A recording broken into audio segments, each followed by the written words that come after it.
Hi, Andy XL back with another NFXL podcast. And first of all, I want to tell you I've not been wearing the same shirt for about 4 days in a row. It's just I did a lot of recording in one session. So please understand me. I'm not a smelly git. Right. This one is going to be about the 2026 NFL draft, and having given you a December update for quarterbacks and running backs, this one is the turn of the wide receivers. Now, in drafts this decade, between 17 and 21 wide receivers have been taken in the first 4 rounds of draft. So here I'll look at the top 22 who have a shot at getting into the first 2 days or the early part of day three, and what rounds they may go in. So let's start with round one. And I've got a bit of a frog in the throat, so I'm going to keep sipping away at this drink. So round one. The low for wide receivers taken in the opening round was 4 and the high was 7 this decade. And this class has 5 who I think might make it into that opening round. And they start with Jordan Tyson, the junior out of Arizona State.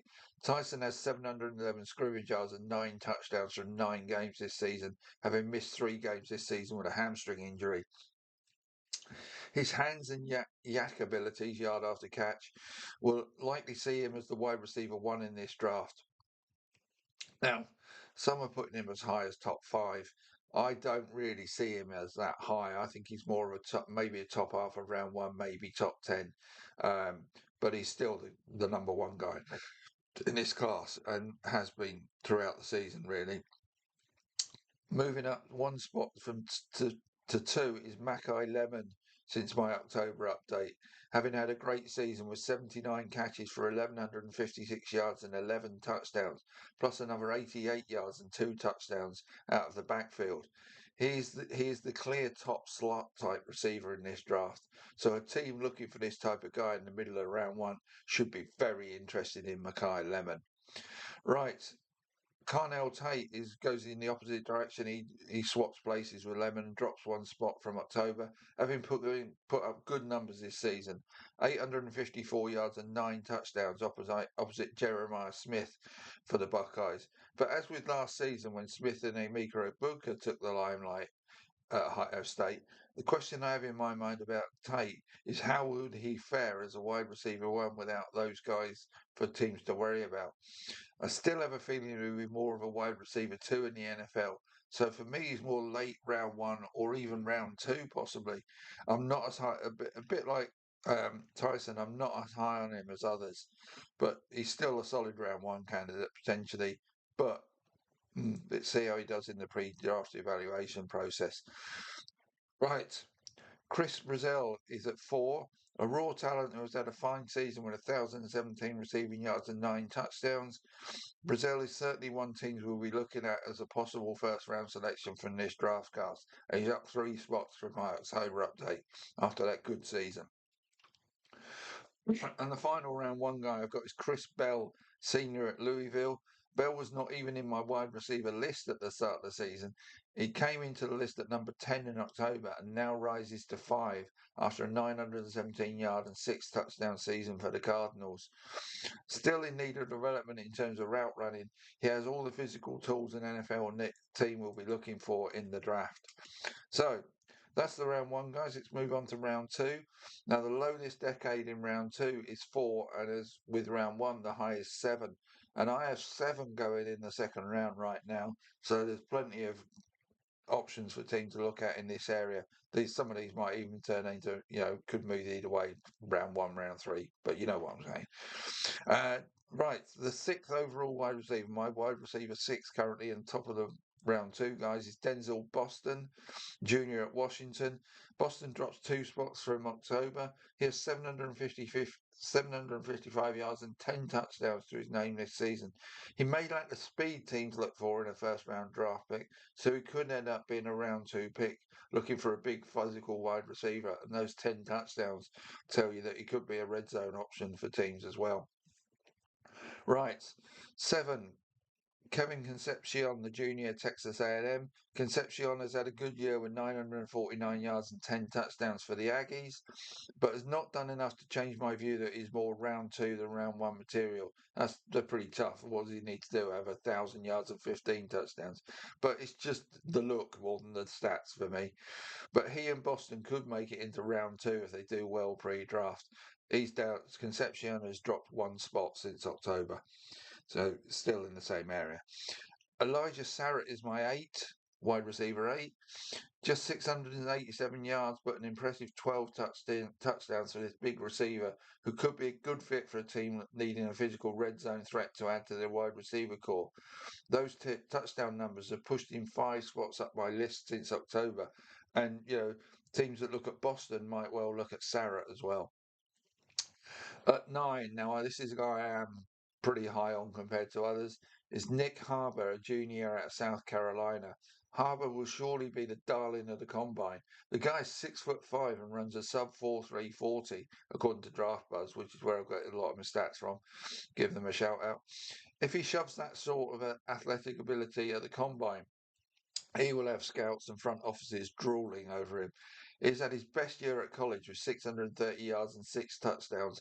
Unsurprisingly, averaging over 20 yards a catch. Here is your deep threat, boys. Go get him if you want him. I can certainly see him climbing draft boards as we approach the 2026 selection process. But for now, I still have him as wide receiver 9, where I had him in October. But as I say, that's a lot higher than a lot of other analysts have him. So at 10 is Antonio Williams, wide receiver 10. Williams struggled earlier this season with a hamstring injury, but has done better recently to end the season with 682 yards and 5 touchdowns. He came into the season as one of the very top wide receiver prospects in this cast, but slipped to wide receiver 5 in my October update, and now drops to wide receiver 10. So he could decide to stay at Clemson for his senior year even, in an attempt to get a high pick next season. But if he does enter this draft, I think a team may well still take him in round 2.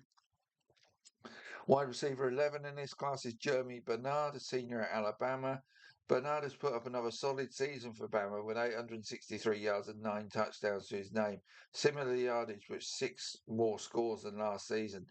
But again, my question when I look at Bernard is he good enough to be any more than a solid wide receiver 2 at the next level? As you would expect from such a consistent sort, he's not moved a spot in these lists since October. He was wide receiver 11 in October, and he still is. Some analysts have him higher, but I just like to say my gut feeling is he may be a wide receiver 2 more than a wide receiver 1. Jacoby Lane is my wide receiver 12 and is the last one in round 2. Lane has done okay this season with 745 yards and 4 scores, but his lack of top-end speed could limit him draft time, and he stays at wide receiver 12 where he was in October. So, let's move on to the guys that might come up in round 3 or 4, so late on day 2 or early day 3. Battle this frog in my throat a bit more. So the low for round 3 has been 2 and the high 6 this decade, whilst round 4 has seen a low of 2 and a high of 7, so pretty similar. Combined for the 2 rounds, the low is 4 in 2020 and the high is 13 last year. And I've got 9 contenders to go in these 2 rounds in 2026. The first of which is Omar Cooper, the junior at Indiana. Cooper comes into my wide receiver list at 13, having put up 878 yards and 12 touchdowns for the Hoosiers in their excellent season. Apparently, he was reluctant to move from outside receiver to slot ahead of this season. He may feel differently now as potentially the second slot receiver to go in this draft. That may even get him into round 2 come draft time. Right, the next guy, Ian Strong, a junior at Rutgers. Strong is up 3 spots from October and has had 762 yards and 5 scores in 10 games this season. When your main threat is a potential red zone receiver, I would like to have seen more scores from. Sorry, I'm going to start again with Strong because I've messed that up rotten. Strong is up 3 spots from October and has 762 yards and 5 scores in 10 games this season. But when your main attribute is as a potential red zone receiver, I'd have liked to have seen more scores from Strong this season. So round 3 maybe where he ends up in this draft, but he is up 2 spots since October. Zachariah Branch is the next one, a junior at Georgia. Branch is another slot guy who could do well in this draft.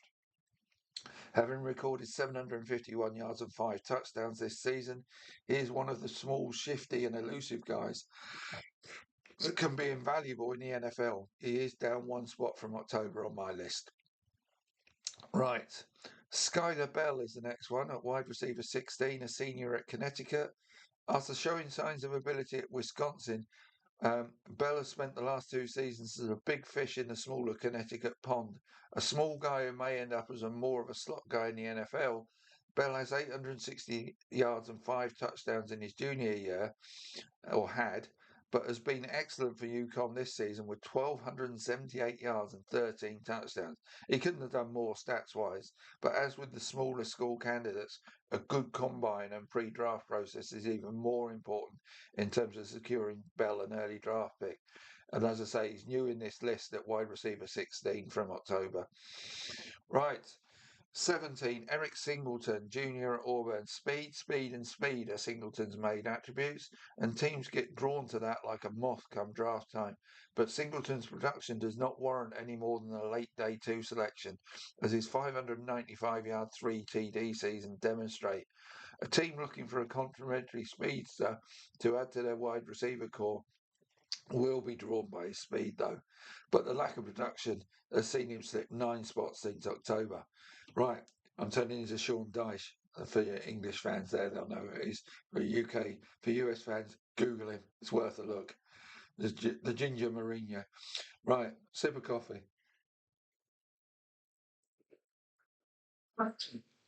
18, Deuce Robinson, junior at Florida State, at 6'6" and 222 pounds. Robinson's size is what will draw teams to him rather than his pedestrian speed. But his 1,081 yards, 6 touchdown breakout season for the Seminoles has vaulted him into my list at wide receiver 18. Dion Burks, a senior at Oklahoma, another slot guy who will compete with the likes of Cooper, Branch, and Bell for late day 2 attention. Although his modest numbers this season, 512 yards and 3 touchdowns, may put him behind those 3 in the queue right now, and he has slid 4 places since my October update.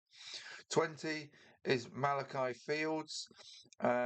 After 4 years at Virginia, his numbers at Notre Dame are down on the 800 plus yards he had in his final 2 seasons for the Cavs. Shapes was more as a big play yard after catch guy than a volume receiver, so may be limited to being a wide receiver 3 in the NFL, and he's dropped 3 places from October. Now, I said I had 22 at the beginning. It's actually only 21 because I realised I took 1 out. Anyway, the last one at 21 is Bryce Lance. Remember the name? Remember the school because he's a senior at North Dakota State. He is the younger brother of Trey Lance and is a big receiver that lacks speed. He has 2,000-yard seasons behind him for the Bison and had an amazing 17 touchdowns in his junior year and has added another 8 as a senior. But as with his brother, can dominating at a lower college level translate to the NFL favourably is the question. A team may well see a round 3 or round 4 pick worth spending to find out the answers to that question. So, them are 21. And Lance is new into that list, just to mention that. The ones that dropped out from October: Nick Anderson, CJ Daniels, Eugene Wilson, Eric Rivers, Kevin Coleman, and Aaron Anderson. Now, Coleman's had some decent numbers, but I've just dropped him out. But the others really haven't done enough. So they've all dropped out of my October update, and they may now be scrambling for selection from round 5 onwards. Right. That's my December wide receiver update done and dusted. So tomorrow you'll get my tight end version of this, which will be a shorter piece because there's less to talk about really. So wait for that one. See you soon.